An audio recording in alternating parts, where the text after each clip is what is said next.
So, Okay, you are ready to go. all right, I'll bring up my my presentation for you guys.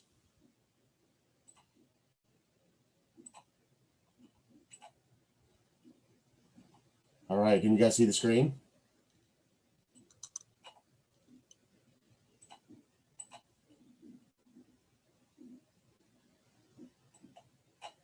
All right.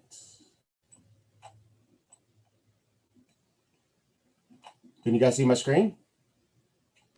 Yes, you are on, not on the first slide though. We're on. Nope, Yes. I'm moving back. Okay. All right.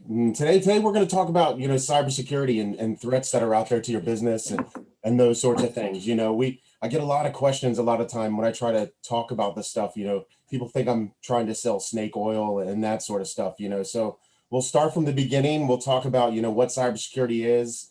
I'll talk about, the different threats that are out there, why there's been an increase in attacks, and everybody sees it on the news and those sorts of things. So we'll start off from there and get going. So my name is John Schlager. I'm a partner. I'm in charge of technology for a company called Inceptus. We're located here in Southwest Florida. I started my career. I worked for a company called US Internetworking, one of the first application service providers that were out there. We kind of invented software as a service within the mid 90s. After that, I was a federal civilian contractor to many 3-letter agencies, 4-letter agencies across DC. I was the information security officer for the criminal investigation division within the EPA. There, I kind of helped, special agents kicking in doors, doing forensic investigations of, white collar crimes, those sorts of things, anything that has to do with the environment. After that, I was recruited. I went to work for Booz Allen Hamilton. I mostly worked with the National Security Agency. There, I worked with a group of threat hunters. We used to go around and find something that's coined the advanced persistent threat. So foreign nation states, advanced skilled hackers by hire who are there to go over and attack, the federal government, and try to see what kind of data they can find from that perspective. After that, I founded a company called Entrenched Technologies. I was also the chief information security officer for the U.S. Capitol Police. I founded a company called Scout Cybersecurity, and now I'm here with Inceptus. So, we take and focus on, small business, medium-sized businesses, but we also do enterprise organizations and help them, manage and secure their infrastructures from bad things from happening, essentially. So let's start off with, basic terminology. A lot of people don't really know these three: cybersecurity, cyber attacks, and cybercrime, and what's the difference between the three. So cybersecurity, we call it cyber. It's a kind of common lingo. It's a protection of data from theft, loss, or unauthorized access, use, or modification.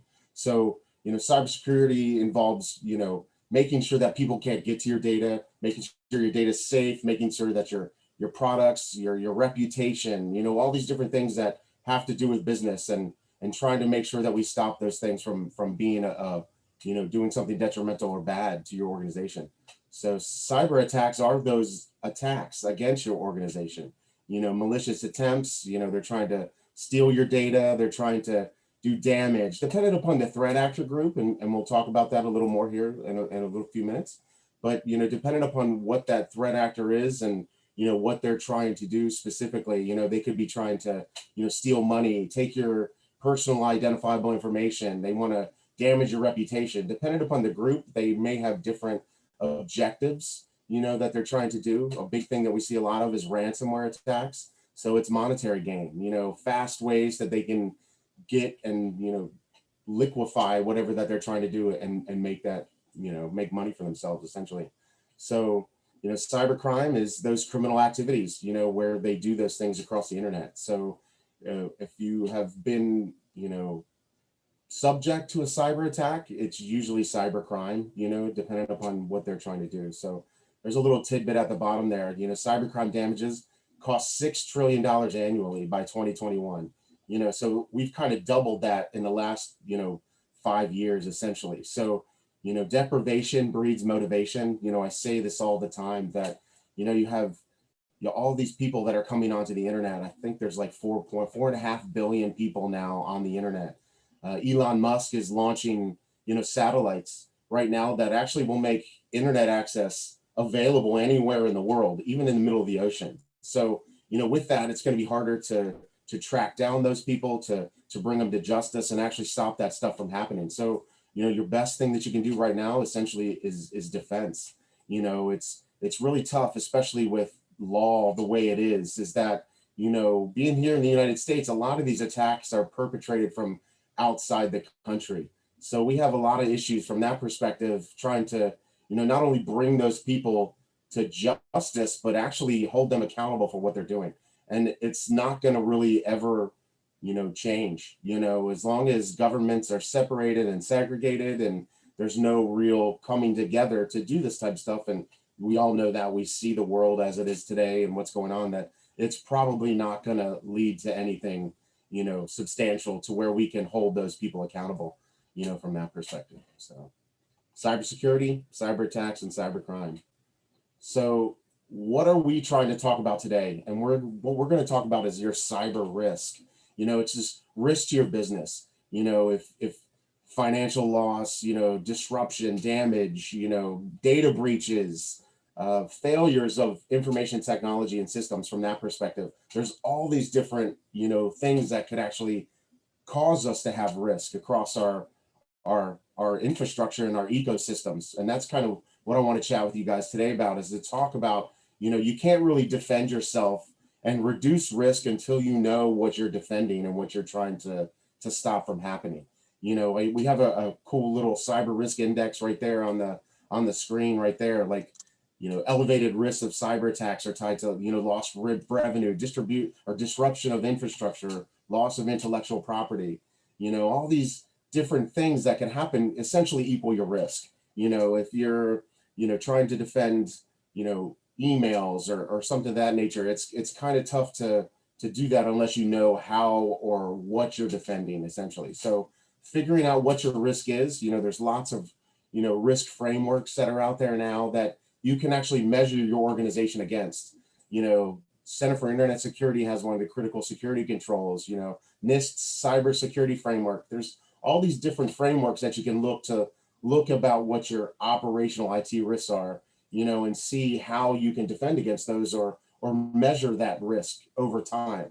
So if you don't have a starting point and really know how to begin, how are you going to know what your risk is and how are you going to defend it, essentially? So cyber risk, we just want to stop that damage or that reputation, from failure of IT systems, essentially. So that's what cyber risk is. It could be unintentional, it could be accidental, which is probably 60%, if not more, of those types of risks. People accidentally sending or oversharing information. Those are things that we have to think about. We all have employees, what they're doing. They might not be, as diligent as we are as business owners, so we have to put these different systems and these different security controls in place to stop that from happening. We all talk and we have MSPs or managed service providers. They're the ones that do your IT work. They're going to make sure that your computers are running, your printers are up, things that you have to do business nowadays. Cyber risk comes associated with those things. Is my printer configured properly? Have I done my due diligence and hardened those machines? Do I run antivirus? There's all these different things that we have to look at and try to figure out to measure on how we're going to protect that organization.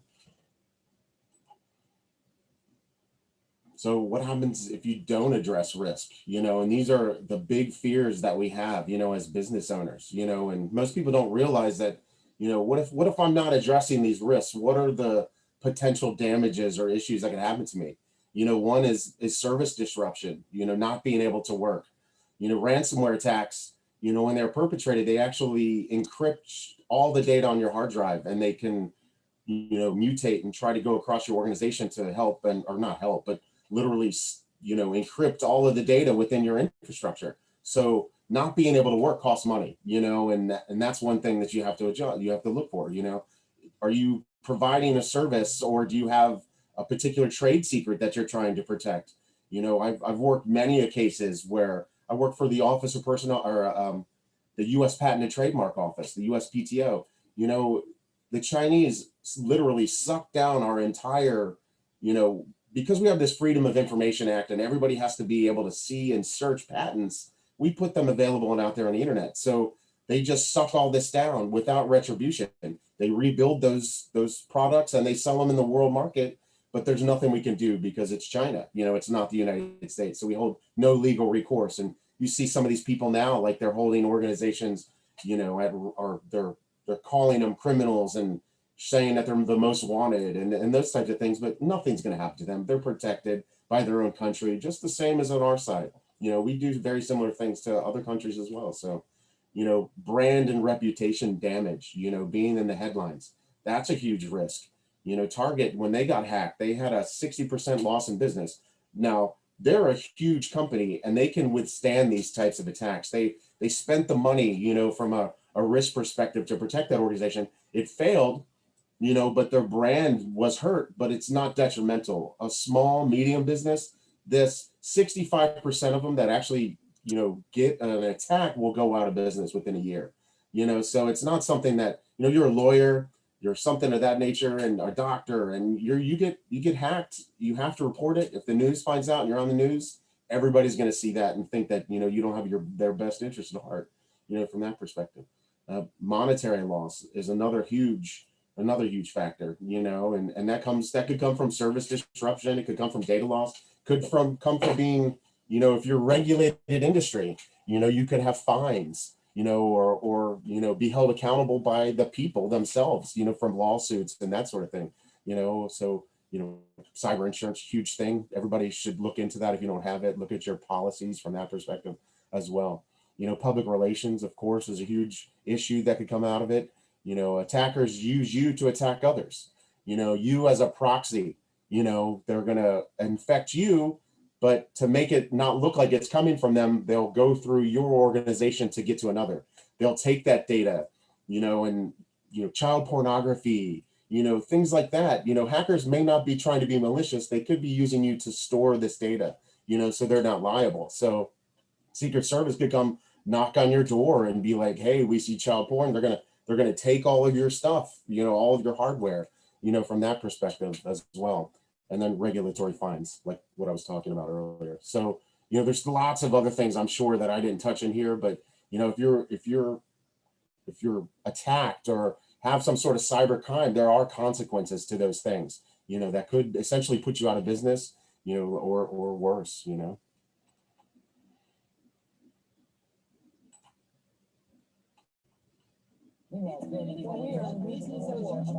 Here we go. This is what we see now.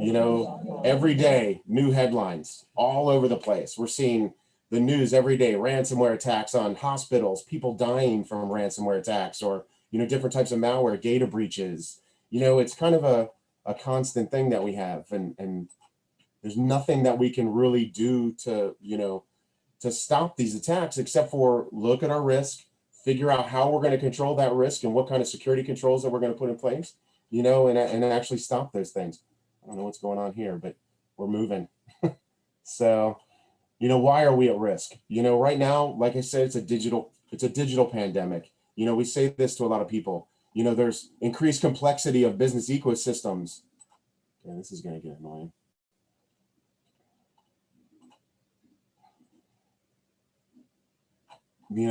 We have hybrid cloud environments now. What is actually, out there? Oh my Lord.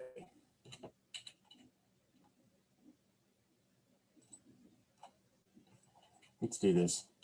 So, increased complexity of business ecosystems. Let's think of this from that perspective. Before, we used to have computers at our houses, computers at our offices.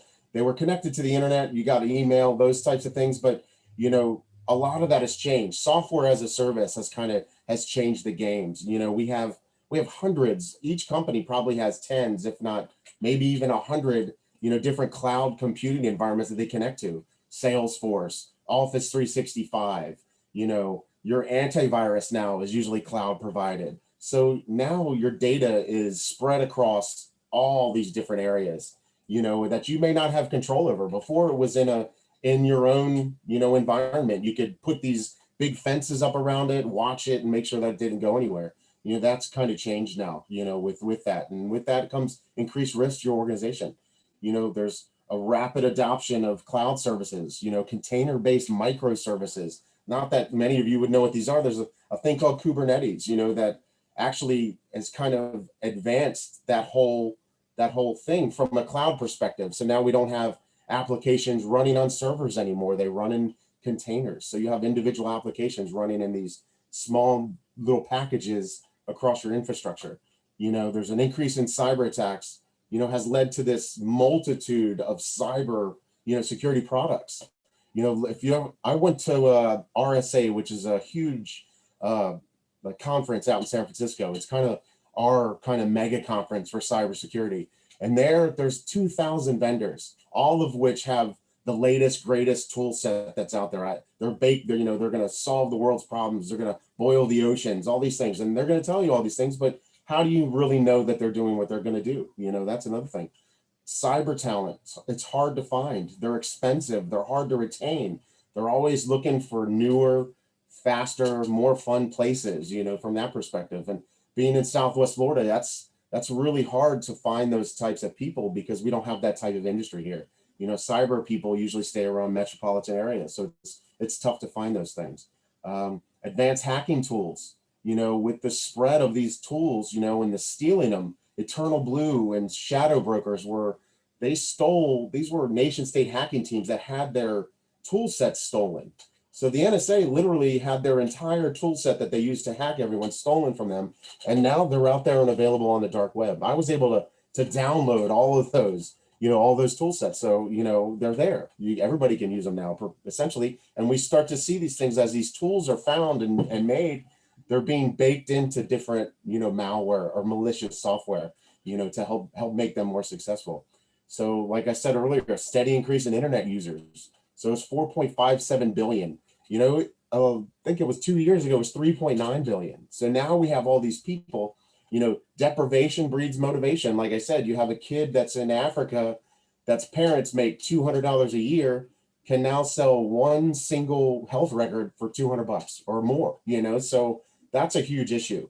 Now these people, they see this monetary thing. If there's a lot of smart people out there, so I had an old mentor tell me at the NSA, he told me that, when we're fighting China, from this perspective is that, there's a billion people there. And if we go on the adage that 25% of them are in the gifted and talented program, that's as many as we have in the entire United States. So they're gifted and talented are the size of the US population, from that perspective. So proliferation of the dark web, the ease of being able to get on the dark web and have access to share, sell, trade, data, hacking tools, whatever it is that they're trying to do, and also the inventing of cryptocurrencies.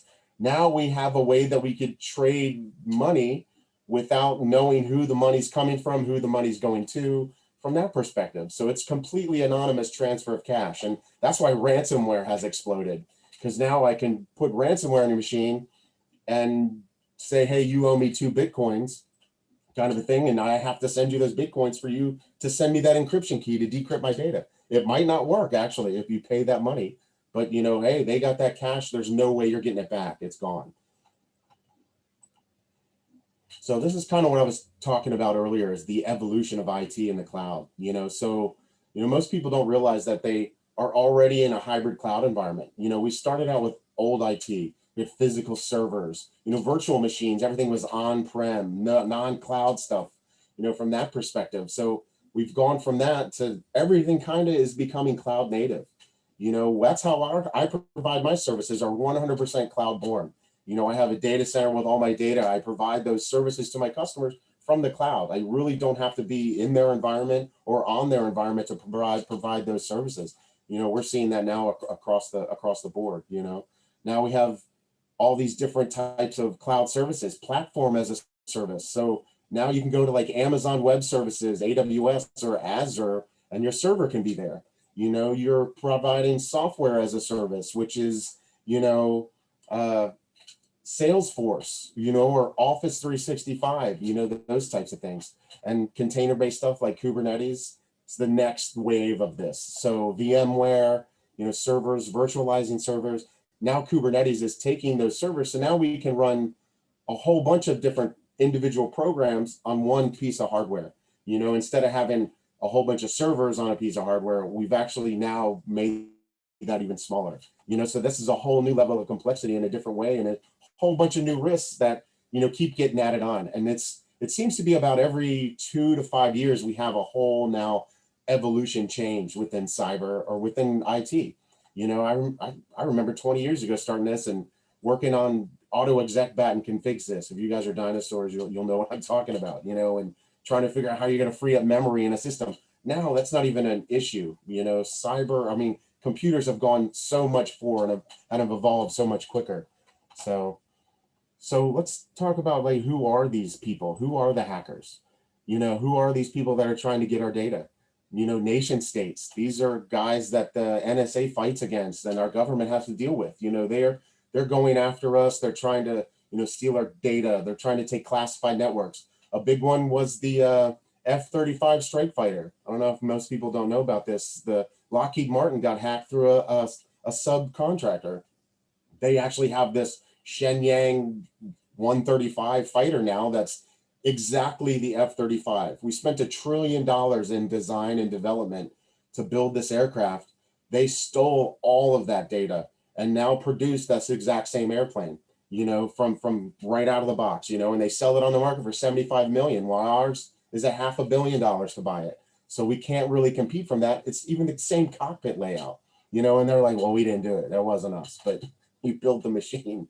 So, and okay, another one would be industrial spies, organized crime. A lot of the Eastern Bloc nations, Ukraine, those types of places, they're in it. They may be funded by nation states or supported by nation states. A lot of them are allowed to operate, like in Venezuela or in Russia, with the protection of their government, because they're stealing money from other countries, taking that cash, using it for their own game, that self, so we have a huge issue with that now, is because they're the ones that are behind ransomware, and wire transfer fraud, which is huge, hacking your email and, learning how you do business to try to sit there and get in that line to figure out how are you going to transfer that data, or how are you going to get in there and put yourself in there and figure out a way to get that person, social engineer them into changing how they do business.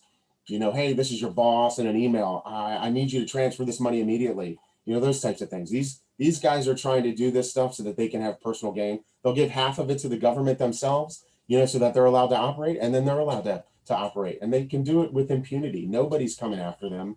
Nobody's going to arrest them. So it's not going to stop. It's only getting worse. Hackers, these are skilled people, who've probably been in the game for a long time. They may actually work for you. We don't really know that this is what they do in their spare time. Kids, I saw the cops, I can't remember, some Florida town that were telling if your kids are running Kali Linux, turn them in. It's like, it's absurd, but Kali is an operating system that has all these tools built into it. You can download it off the internet. Everything that you need to do to hack somebody is on that tool set. You can boot it up off of a USB drive and you can become a hacker. There's tons of stuff out there on the internet, that these hackers or skilled guys are recording how they do this stuff. It makes it easier for kids to learn, whomever, from that perspective. Hacktivists, Anonymous is a hacktivist group. These ISIS could be one of them as well from that perspective. They're trying to bring a claim to their organization. They have anti-government, motives maybe. They're going after, they just want to get whatever they're activists about, they want to get that out on the world stage. So they'll deface websites. Their goal may be a little bit differently, but they're trying to support their agenda, whatever it may be. Script kiddies, they're kids, they're adults who are trying to learn how to do this stuff. They're watching those videos that the hackers made, and they're learning those tool sets that they do. They have a lot of these things you can actually buy or purchase over the dark web, and buy these tool sets that are really highly dangerous products, that if they're put in these kids' hands can do a lot of damage and not really know what they're doing, essentially. So pretty bad from that perspective. And then ultimately a hacker could be insider threat, somebody that's within your organization. We hear this, there's a statistic out there that 2% of your employees are there to steal and collude. So always have that in the back of your head. Car dealerships, their salespeople leave, they take their entire Rolodex, or their contact list to go to a new place to try to sell them that stuff, scouting lists. I heard you from the Twins, there's a scouting list that's out there, that could be something that somebody who's moving to a different organization wants to take to say, why should I spend all that time and money into figuring out who these players are? I can just take their things, their role essentially from that perspective. So, how do they get at your data? There's different types of, stuff that we see out there. And these are common things that we talk about. Malware essentially is just malicious software. It's designed to gain access, cause damage. There's all different types of malware: viruses, Trojans, worms, spyware, exploit kits. Whatever it is that they want to do to your organization, they can take those things and put them into the malware that they're going to distribute. Ransomware is a type of malware, but it's so prolific. I wanted to step that one out. Exploit kits are a huge problem because that's what hackers use. They gain something we call command and control. Essentially, I can load a piece of software, and this is how ransomware attacks usually start. So they're going to drop this exploit kit within your organization that has all their tool sets. So just think of what I was talking about, like Kali Linux. That's in that exploit kit. They drop Kali Linux on your machine. It dials back to their control center, and then they can have complete control of that box. All their tools are there and on that environment, and then they can do whatever they want. That's kind of what we call actions on objectives. And we'll talk about that in the next slide on how they get in and what they're trying to do, essentially. So, ransomware is just one of those. They actually may already have had an exploit kit. They've looked around your organization. They've already taken the data even before they set off ransomware within your organization. This is probably about 90% of the time, because why would they just ransomware you when they can probably get to your data? If they can drop that ransomware, they can put malware on there, that exploit kit, to find out what they want and that sort of thing. So, ransomware, just once it gets dropped in your environment, it starts encrypting your files. It looks at all of your docx files, so your Windows documents, your Excel files, those types of things, texts. It starts to take them and encrypts them. So encryption is just a way for it to obfuscate, essentially. So it'll take that file and lock it, essentially put a lock on it so that you can't unlock it, unless you have a key to unlock it, so that's how they get you, is ransomware. It puts locks on all these different individual files. You have to pay them the money for them to give you the key. So ransomware has been a huge, cryptocurrency, like I said earlier. That's the number one thing that, has made this rise. Plus payouts, insurance companies.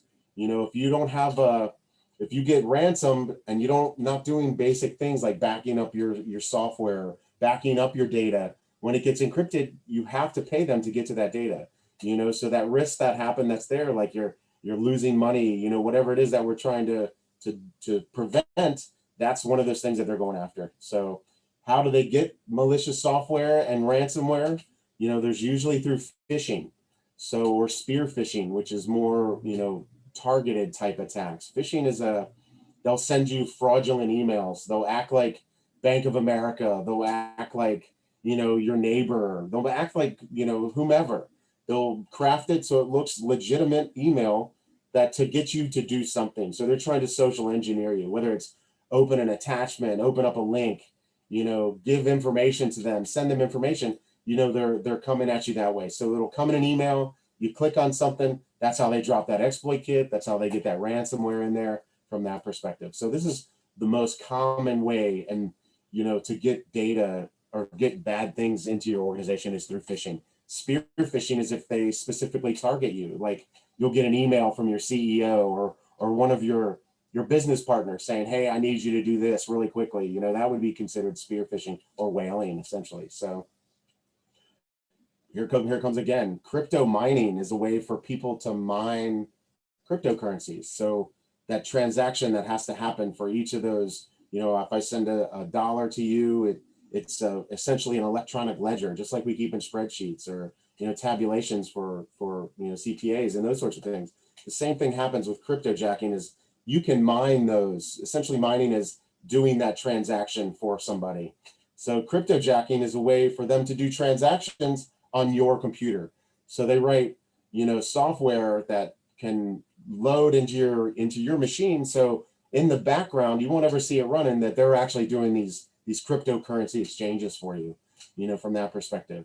If it's on I've seen them put them on websites before. So when you go to somebody's website, they go there, it's going to try to do a mining operation while it's there as well, to use your CPU and your memory to actually make that transaction happen. 0 days, this is not really a type of attack, but a 0 day, just think of we call it the bang, essentially, left of the boom and right of the boom. So, and the boom being the attack that happens. 0 days is from that moment that type of attack is known.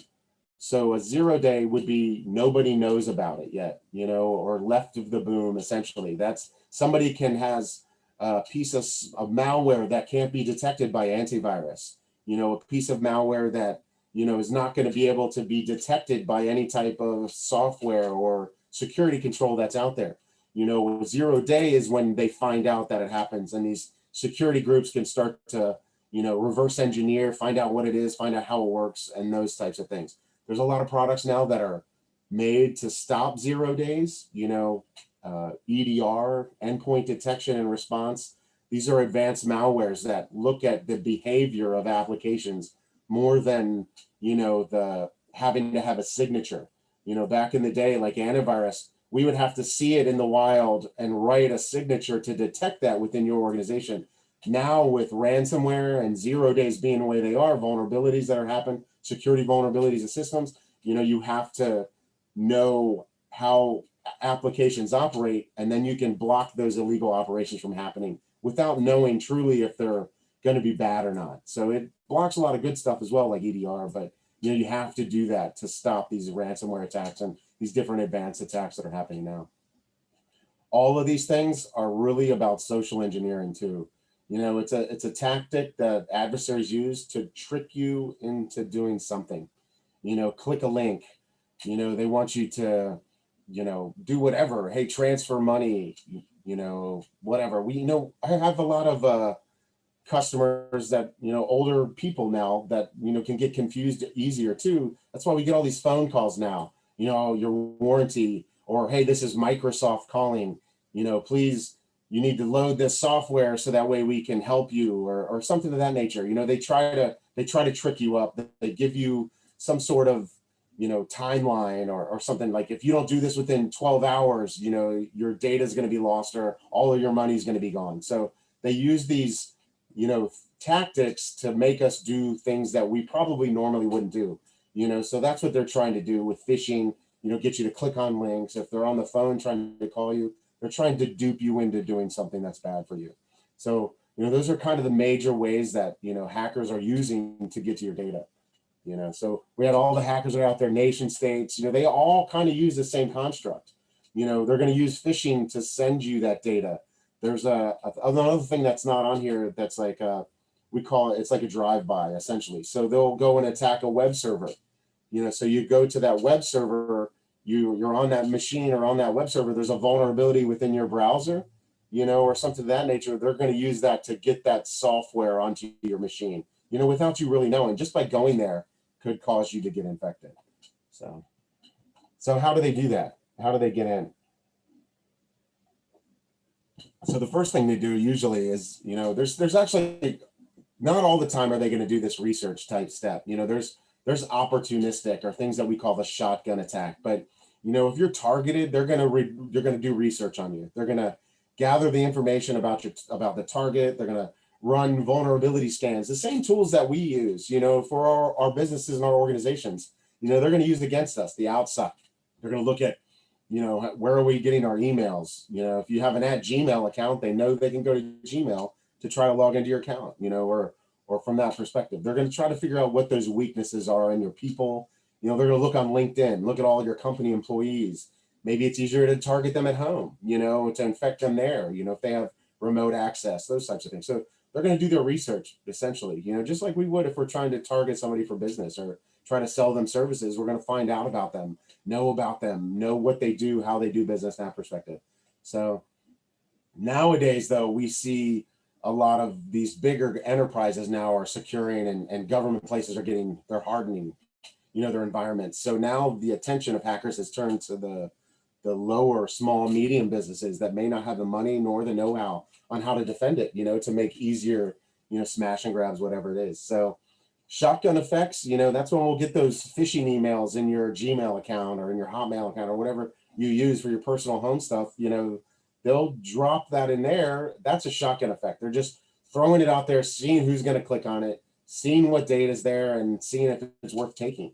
They might find out that, hey, this is how they get a lot of the, bigger name people, people that you wouldn't think of, like Trump or Obama or any of these people. They may have personal Gmail accounts. You would never know that. But by doing this accidentally, that perspective, they can find out maybe of somebody who may be a powerful person that they can do. I can't remember who it was. It was some general that actually got hacked, and his data was used by a news organization from that perspective. So, once they do that, they do the research, they're going to try to gain access. This has come two ways that they come at you, like network attacks. They're going to, try to come at your web pages. They're going to do SQL injections on your, trying to get your back end web servers to throw up data essentially and see what they can find from that perspective. The drive-by download stuff that I was talking about, and we also call that water hauling. There's in DC about 10 years ago, they hit one of the major radio stations that everybody goes to. Like if you want to know when you're getting off of work, hey, it's a weather thing. If it's snowing outside, everybody in the government goes to this one website. Well, some hacker knew that and hacked that website. So now every government agency where everybody's going to see, hey, is it OPM? Are we closing the office? Are we closing the office? They're just hitting refresh, seeing that thing go red so that everybody can go home. That one thing literally probably infected half of the US government, from that attack, from that perspective. And then also vulnerabilities. They're going to look for vulnerabilities within your exterior, how you're doing business, that sort of stuff, and try to exploit whatever that they can find. Another way is the social attacks, like we were talking about phishing. Phishing, social engineering, coming to the facility. I got to tell you, I do this a lot, from a professional business perspective, is how far can I get in? Major, huge hotel chain that has super famous people go to it all the time. We grabbed we were paid to do this, just be honest. Let's say that we grabbed this lady at the bar's RFID tag, and we used it to get downstairs into the data center. And we social engineered our way past the security guard because I had a name badge on my chest. It was some nonsense. I think it was said like Frank Lemon-Jello, and we walked right by the guy. He let us in. We sat in the data center for 3 hours before they called the police on us. So all I need is 20 minutes within an organization and I can cause crazy harm, from that perspective. So that's how they're doing it too. Back in the day, we used to call it dumpster diving. You go through somebody's dumpster and see, hey, look, this person threw away their password. Hey, this is like a golden thing. They wrote down the server, that type of thing. So once they do that and they get that, they deploy that attack. Once they have that foothold, they're going to try to maintain access. So what do we mean by that? They drop Easter eggs, essentially, just like the Easter Bunny does. You put all these eggs around an organization, you got to find them, right? You got to look around for them. These could be other malware. It could be, time-based malware saying that, hey, in 6 months from now, I want this thing to execute and start to dial back to command and control. So even if I lose access, 6 months from now, I'll have access again because I have this Easter egg laying there in some other part of the organization. How do I do that? Through lateral movement. Once I have that beachhead essentially in that organization, I can look around, I can scan, try to find out how I'm going to get around, and drop these Easter eggs just to make sure that I'm not going to lose control. And then once I do that, I do my actions on objectives. What am I there to do? Am I a hacktivist? Am I trying to deface a website? Am I a foreign nation state? Am I trying to find other organizations? Am I trying to find sensitive data? Am I trying to get on the secure side? Those types of things. That's what we're trying to do there. Now they're trying to find that data, find out whatever they're trying to do. They're going to execute that and they're going to take it. They're going to take it back. They're going to send it back to the organization, do whatever they want, erase their logs on that machine. We call them breadcrumbs. Everybody drops breadcrumbs, whenever they're in something and you're doing something. So that's how forensic investigators can look and find out, hey, what happened to that organization? They look through the logs, they look for these particular pieces of malware within that organization, and try to make it look like they're never there. What's really cool is there's a think tank in DC called MITRE. They've developed this thing called the attack framework, and it's a knowledge base of adversary tactics. And what's really nice is a lot of these EDR solutions and all these things follow that attack framework. So these techniques that they use, we can see this is the only way that you can do attacks within an organization. And it's there at the bottom of that slide too. If you look that up, it'll show you every step that an organization or that a hacker can use. So essentially, we're teaching bad guys how to do these things. We lay it out in a framework for them to follow, essentially. So, these are actually based on real world observations, and how hackers have done business over time. So it shows how they can infect, how their malware does its bad stuff, whatever it is that they're trying to do. So that's what's nice now is a lot of these tools now follow the attack framework and see how they're going to stop each one of those individual, things from happening. It's called a defense in depth. We're going to look at each of these things and figure out how we're going to stop each one individually. So here's a good slide. The cost of cyber services or black market services that are out there. How much do they get for certain stuff? How are we going to go after something? DDoS attacks. You can if you don't like your competition that's out there, I can pay somebody to attack them to make them have a denial of service. So I can force them their website. I can pay cheap as $5 an hour. To have them do a continuous attack against that website, denying service like HTTP, so that it does it so much that that web server can't keep up. That if legitimate traffic comes, it's not going to be able to open up that session. Airline points. Look at that. I can go out there in the black market and I can get 300,000 airline points that they've stolen from somebody and put into my account for $90. I can buy a credit card for $30, a legitimate number. I've actually seen a whole list of numbers for way less than that. So, whatever, counterfeit driver's licenses, ATM skimming devices, remote access Trojans, which are those command and control things that I'm talking about. They even have these as services now. So I can buy ransomware as a service, which is just like a company like mine and yours, that their whole objective is to provide ransomware. They'll give you the ransomware application to deploy and run it from their cloud service. So once you're there, you can do ransomware from the cloud using their stuff. All they're going to do is take a percentage of whatever that is. So they want 2% of your Bitcoin. I mean, it's kind of ridiculous now because it's so easily available, easy to do. So, another slide that I usually have too is how much do they sell data for? Believe it or not, I work for a huge healthcare like insurance provider, and they had a group that was actually selling X-rays of lungs. I was like, what is that all about? It was like $200 an X-ray. People that come to the U.S. need to show that they don't have tuberculosis or something of that nature. So there's a market out there to sell clean X-rays to people. So they take these X-rays, they change the little name and the number at the bottom to match that person, so that way they can have that. So when they send for immigration, they can get in and get into the country. So the data that they steal is cheap. They want to, liquefy or whatever. So a lot of these hackers, the data that they grab, they don't use. They'll sell mass things on the black market to other hacker groups who, maybe they specialize in, credit card fraud. So somebody that collects like 1 million credit card numbers, like by hacking a website, they can sell that whole list of credit card numbers to that group, who's then going to do something different with it, from that perspective. So here we go. Is your organization a target? If you have electronic systems, if you're connected to the internet, there's always a possibility and a risk that somebody's coming after you, or it may not be intentional or targeted, but everybody probably on this thing is going to see it at one point in their life if they haven't already.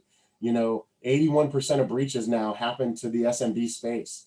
Like I was saying earlier, the hardened targets now, the enterprises target, now they've spent all this money, hardening their infrastructures. Where do hackers go? They're going to go, hackers are lazy inherently, so they want the easy, fast target, so that's what they're going after. 97% of attacks can be prevented with the latest technologies, like I was talking about EDR. This is a huge step. Anti-phishing, that you can put in your email. There's all these different controls now that are out there that, even patching your computers is a huge step, because a lot of these exploits and these vulnerabilities, that 0 day that I was talking about earlier, they're utilizing those, those things to write these malwares that they're going to exploit those vulnerabilities. So a lot of this stuff can be, prevented. 6 out of 10 SMBs have experienced abuse from Microsoft Office. 6 months is the average time it takes somebody to detect a breach within an organization. If you're using Windows, everybody else is in the world pretty much, followed by Android, from a phone perspective. iPhones and those types of things are a little more secure because their source code isn't known. Windows source code's out there, Android's out there because they make it easy to develop programs in that perspective. So, depending upon what that is, you have that potential for risk to your organization. You have to figure out what those risks are specifically around Windows, and you have to target and make sure that those things don't happen. So is your organization a target? I would say it may not be targeted, but you are definitely at risk. So, why has the SMB become the new target? Half of them have a cybersecurity strategy. Most people don't really know. Businesses are busy making widgets. They have to know IT a little bit because that's how they make their widgets. But, security is a whole new, ground of things to figure out. So there's a lot to learn when it comes to cybersecurity. It's a whole lingo. It's a whole different business, essentially, so coming up with a security strategy within your organization is huge to stopping that stuff. No accountability. 23% of small businesses have a leadership role dedicated to cyber. That goes back to most of these SMBs. They don't have, a lot of spare cash to do these things. So, how are you going to do those within an organization? Hiring a cyber guy probably isn't high on your list. You know what I mean? Or half of them don't even have a role that's associated with that. So what happens if there is an incident within your organization? How are you going to respond to that? There's nobody accountable. The business owner, essentially, because, it's your business. You could lose your livelihood, essentially. So here's something: no ability or willingness to respond. This is crazy. 65% of small businesses have failed to act or following a security incident. So after you have an incident, they just brush it under the table. The ostrich effect. You bury your head in the sand. Not really a good thing to do, but it happens. It's not really. They don't know how to respond to something that's happening within the organization. So that's kind of a detrimental to your business if you don't know how to do it. And it goes back to knowing your ecosystem and how to defend it, that type of stuff. So, lack of training, how are you going to learn as a small business about cyber? I'm giving you guys just the tip of an iceberg, with this stuff. And it's a crash course. There's a lot of data that I'm going through here, but, training, learning about this stuff, being ready for, in the event of attack, incident response, that sort of stuff. I mean, it's huge. How do you know how to react if you get a phishing email? How do you know how to look for phishing emails? This type of training, towards your workforce is a huge, it costs literally nothing, to do security awareness training within your organization to get your users to change their behaviors. That's what it ultimately takes, is figuring out how you're going to get them to, hey, this looks fishy, I'm not going to click the link. That's half the battle right there. Getting that person to not click on the bad thing is what our main goal is here. And if they do click on it, do I have that defense in depth? Am I have EDR? Am I blocking stuff at my perimeter to stop that stuff from coming into my environment, that sort of thing? And then, hybrid cloud challenges. So everybody was just starting to get a handle on how to control business when it's all in one place. Now your data is everywhere. How do you go about, making sure that their mobile operators can defend that organization?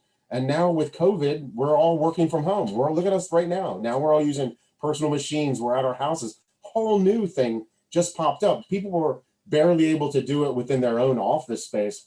Now we have to do it with our employees at home. Whole new set of risks have just come to light, because of that. Their home networks, they're using, everybody now has Alexas and TVs and toasters that are connected to the internet. I don't know why a toaster would ever need to be connected, but they're there. Hey, I can toast over my phone now. It's a thing. Now you have all this commingling with other systems. You bring your laptop home, it's on the same wireless network as your home computer, your kid's console that they're playing video games on. All of this now is on the same network. So if that toaster is a machine, it's a computer. It has a Linux, server probably within that system. So code can be loaded there. They can hack you, they can listen, they can use it to proxy to attack the other devices within your environment. So homes now have become a new bastion for bad guys, to go after, so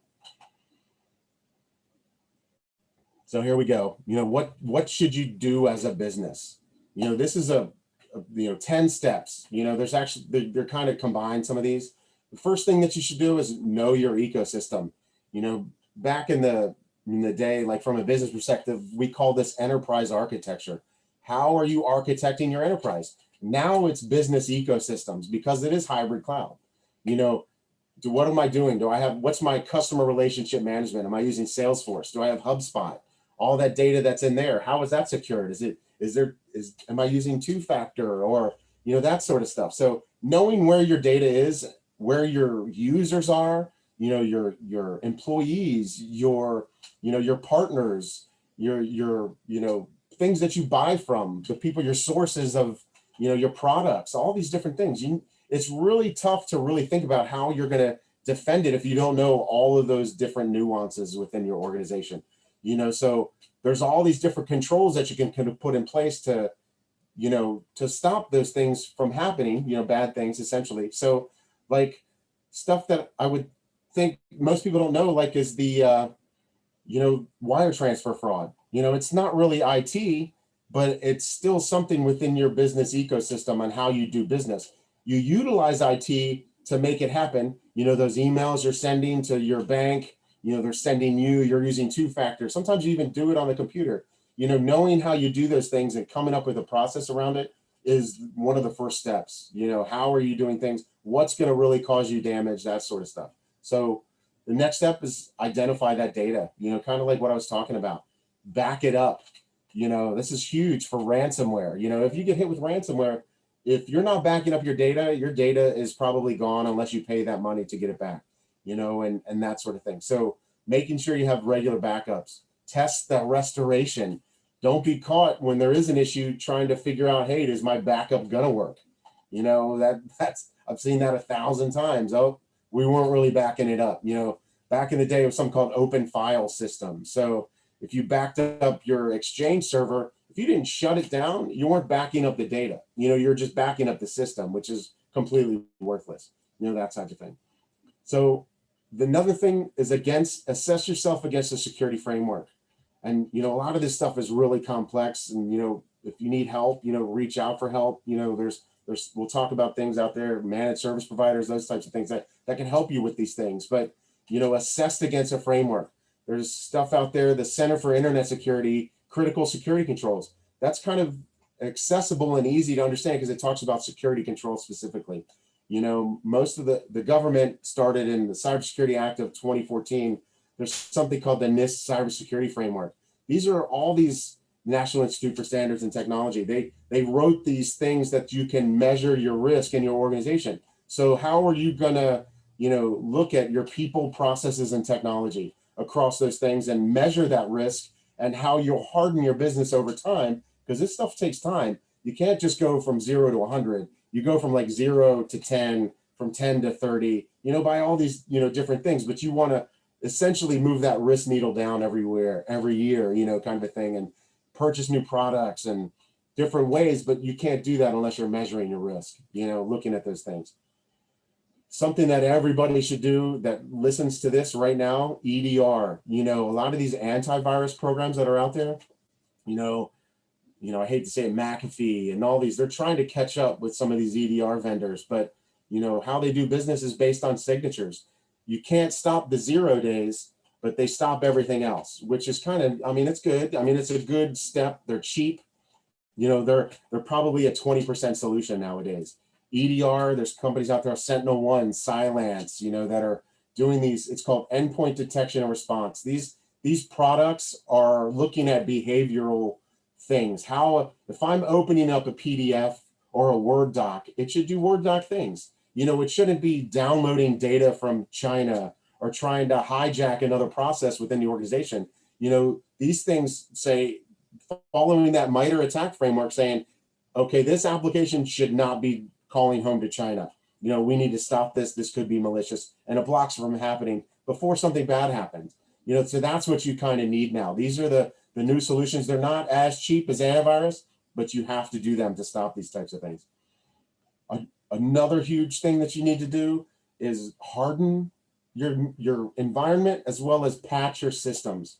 My partner and I just did a video that'll be coming out here soon about patching. Patching is huge, and don't think, patching there's different things. You got to do your operating system, the OS, like Windows or your Mac. You have to constantly patch them, because as these security vulnerabilities become known, they come up with ways to defend or fix that operating system so that they're not vulnerable. So that's what patching does essentially. So patch your applications, Office applications, your Word, that has a different patching cycle. PDFs, Adobe needs to be patched, whatever it is, your browser needs to be patched, like those drive-by downloads, that I was talking about earlier, maybe the browser is susceptible. So all of these different things need to have patches or be patched regularly, and the other half of that is hardening those things. Like if you're running Windows machines in your office out of the box, you're you're at risk of lateral movement issues. So if something bad does happen, the hackers can have full unfettered access, because Microsoft, when they put that stuff within your organization, it's wide open. They want everything open and available so it all works. When you start hardening stuff, you could turn something off that blocks business operations, those sorts of things. So they don't want those things there. So there's actually the Center for Internet Security, the same one that does the critical security controls, has these benchmarks. And what benchmarks are ways to harden that environment, turning on audit logging, going back to the forensics. If a forensic investigator comes in, if you don't have the logs turned on, we're not going to be able to see what they did, so making sure that you're logging successes and failures of, log on, log offs, or, applications or whatever it is that's there. If you don't have that stuff turned on, when something bad happens, there's nobody going to be able to go look and figure out what bad happened, from that perspective. So hardening is the other side of that patching stuff too. So, avoid phishing attacks. Number one easiest way to do it is security awareness training, and training your staff. And that's one of the steps down here. But, there's anti-phishing stuff now, like Inky or what's that other one? Iron Scales are two products that actually call out. They use machine learning within your organization. Most people call it artificial intelligence, but that doesn't exist yet, but machine learning does. So, phishing attacks, it can look and see who you normally send emails to. Is this link saying it's come from Bank of America, and it's not, it'll call it out in that email in plain text for you. Like mine has a banner. When I get emails, I have banners that show up on there and say first time sender. So you want to be careful of that. How do I handle that? So that goes back to education, but it's more around, socially, educating somebody on how they do business, themselves, trying to change their behavior, and these phishing software that rides there gives these different, headers to those emails that say, hey, don't click this, be careful. And even if you do, they do link rewrite. So if you click that link, it's going to take you to a proxy page. So it'll take you to a different website that'll show that web server and be like, are you sure you want to click this link? Yes or no. If you click yes, it's on you, we told you not to, kind of a thing, but from that perspective. So another thing, use complex passwords. That's huge, and always, there's Google Chrome. If you're saving your passwords in there, they'll tell you if your password's been compromised out on the internet. They know what your password is. And if they see it out there, they'll tell you, hey, this is a compromised password. You probably want to change it. All these sites are getting hacked nonstop. Everybody's at risk and everybody's getting hacked essentially. So, making sure that you use complex passwords is huge. But if that site does get hacked, your complex password's worthless because everybody else knows about it. It's probably being traded on the dark web, that sort of thing. So use complex passwords. Also there's, something out there called multi-factor authentication or two-factor, MFA, 2FA, using, SMS or like a text message. Most of us have banking apps. When we log into the banking app, it'll send us an email with these digits. The problem is now that's a huge risk now because SIM swapping and different SMS attacks that are out there, You guys can see the Israeli Defense Force just got hacked with this. So the vulnerability with this something called SS7. It's like this old protocol layer on how the internet sends data around to each other. It's so old, it's back from the 70s, when phone systems were there.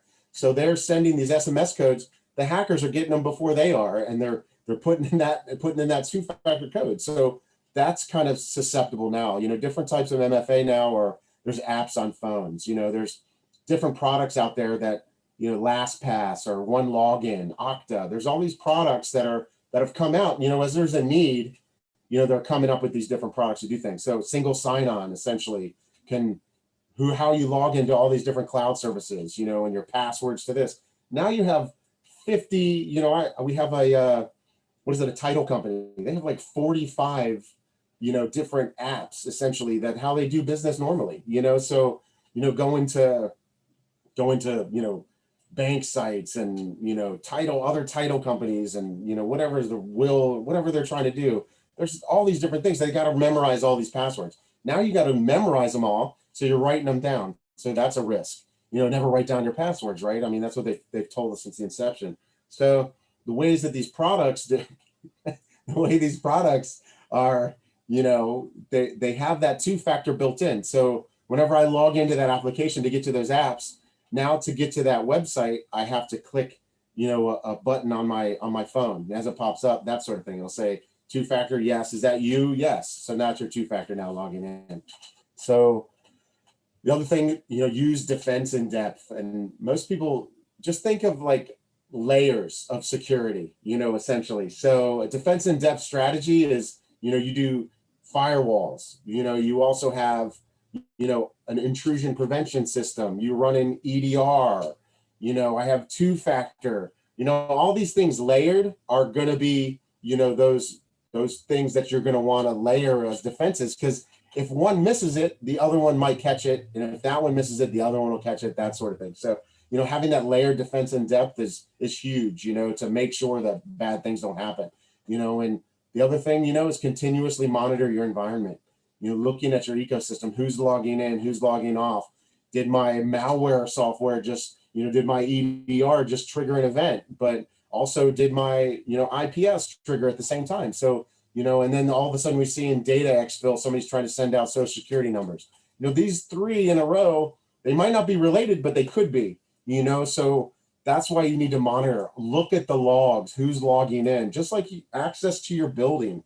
Most people don't think about this stuff as, I have like HIDS controls, let's think of it from as you walk up and you swipe your badge to get into the office, and you swipe your badge to get inside of the building to go to the data center. These are all things that could cause risk, because if nobody's watching it, how do I know, hey, I have two people logging in at the exact same time in different floors? That's impossible, right? So somebody's made a false badge, and is using that to get around. So you got to look at these things. Same thing within IT. If nobody's looking at it, they're kind of worthless. If nobody's hardening them, they're kind of worthless. If nobody's writing and continuously tuning those things, those security controls, then, you're at risk to your organization.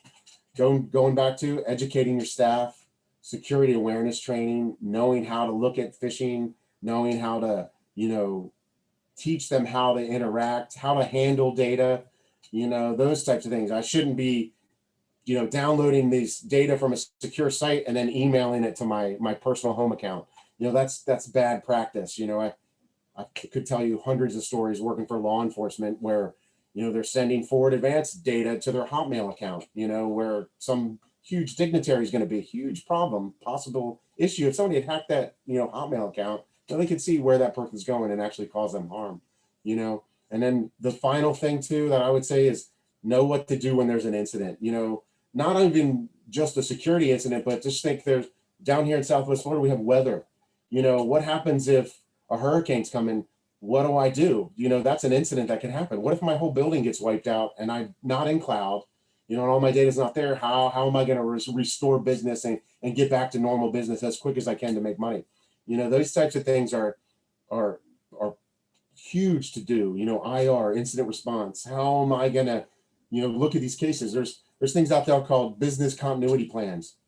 If something happens, you can look at different things: hurricanes, fires, You know, you could look at a malware gets installed, or the news comes and knocks on my door and says, hey, we see all your data for all your customers. What do you do from that perspective? Don't be caught there. Like, and also we always say do something called tabletop. So if you have an incident response plan, make sure it's not collecting dust on the shelf. Make sure you exercise it. Like, I have this IR issue, you know, how am I going to make that? How am I going to actually make sure that that incident response, you know, is going to work? You know, if you find out while you're doing it, oh, well, we didn't do the backups or have access to the backups, how can we restore our data? You don't want to find that out after you have an incident. You know, you want to make sure you practice and know, just like you don't want to find out that you've backed up the data and it doesn't work. You know, that's another thing from a backup perspective. So another huge thing. So know your ecosystem, identify and backup data, measure your risk against a security framework that's out there, always run an EDR solution, patch, harden, you know, look at phishing, avoid phishing, you know, use complex passwords, preferably use MFA, defense in depth, continuously monitor your ecosystem, educate your staff on, you know, data and how they handle it, and then know what to do when there's an incident. If you do these 10 things, I can almost guarantee you that 99% of bad things that are going to happen will not affect your organization. So look at these things, figure out a way to attack it and do these things. And I guarantee you, you are ahead of the game. You're a harder target. Hackers are lazy. They're going to, if they hit there and they hit a stop somewhere along the way, they're going to go to a lesser, easier target. So number one on this thing, like I always say, know your ecosystem, you know, and not just, you know, this is kind of a new ecosystem here. And this is how people do business now. You know, you have here in the middle, this is your company. This is what it used to be right here. You know, you have your web page, you have email, you have your office computers, you have devices that are there, that type of stuff. You know, this would be how we used to do it. We used to put a firewall from you and the internet, that sort of thing. This is what it used to be. Now we have issues with partners. There's something now that we call third-party due diligence. A lot of you may get these things in the mail from your insurance company. If you're insurance brokers, if you're dealing with, you know, Department of Financial Services in New York, now they're mandating that you check to make sure that these businesses are doing what they're supposed to do to secure their networks. You know, kind of like the Lockheed Martin thing that I was talking about. It was their subcontractor that was affected. So that business partner came in through them, got to Lockheed and stole that data. So you got to make sure they are doing all the same things that you're doing. Those 10 steps might be a good thing to send them. Hey, are you doing these 10 things? If they are, you know that they're doing what they're supposed to be doing to help secure their data. And then here's the work from home stuff that I was talking about as well. You know, now you have your employees' private networks at their houses. Are they doing IoT? Do they have their own personal devices? All those things that I said earlier, huge now. You know, once you put that laptop on there, now they're susceptible to attack, you know, to that laptop, that sort of thing. And then also, even worse, that person has that asset, and now they're doing business from a hotel. If you're traveling, if you're in a coffee shop, if you're in an airport, if you're on an airplane, you got to make sure in public spaces that you're doing those things to protect your data there. So knowing those 4 things and how you're doing those, you can layer those security controls to essentially reduce risk to your organization from that perspective. So. And the last slide, you know, not sure where to begin. You know, you can go, there's groups out there, you know, we're one of them as well, MSPs or managed service provider.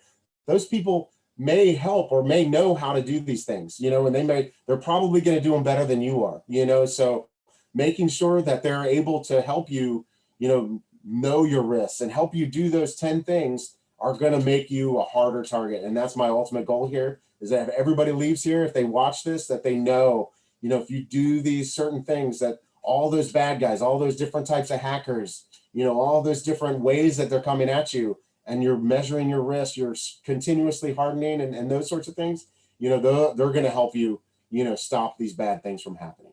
So thank you.